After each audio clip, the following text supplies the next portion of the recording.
മാന്യരെ, Doddabetta tea factory താങ്കളെ സ്വാഗതം ചെയ്യുന്നു. തേയില തയ്യാറാക്കലിനെ പറ്റി താങ്കൾക്ക് ഇപ്പോൾ വിശദീകരണം തരുന്നതാണ്. തേയില തോട്ടങ്ങളിൽ നിന്നും പറിച്ചെടുക്കുന്ന പച്ച തേയിലയെ ഫാക്ടറികൾക്ക് ഉച്ചയ്ക്ക് ശേഷം കൊണ്ടുവന്ന് കൊടുക്കുന്നു. ഇലകളെ ഇവിടെ കാണുന്ന പാത്തികളിൽ പരത്തിയിടപ്പെടുന്നു. പാത്തിയുടെ ഒരു മൂലയിൽ ശക്തിയേറിയ ഫാൻ ഉണ്ട്.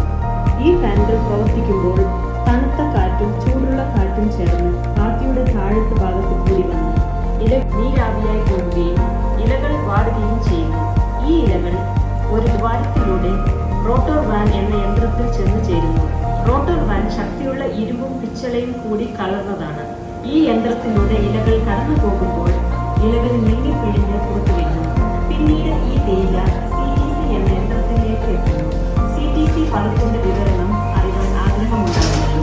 കട്ടിംഗ്, ടേണിംഗ്, കേളിംഗ് എന്നതാണ്. ഈ യന്ത്രത്തിൽ സ്റ്റെയിൻലെസ് സ്റ്റീലിനാൽ ഉണ്ടാക്കപ്പെട്ട കനം. Welcome to the tea factory.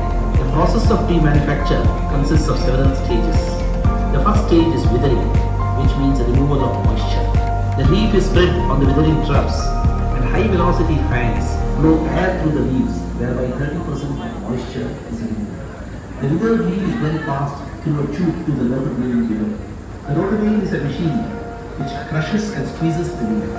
The leaf coming out of the rotor beam then enters the CTC machines.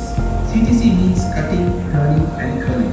These machines, which are 5 in number, have sharp rulers on them.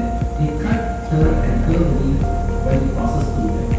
After the CTC, the leaf enters the blue tea, which imparts heaviness to the tea while the tea rubs on its surface while passing through it.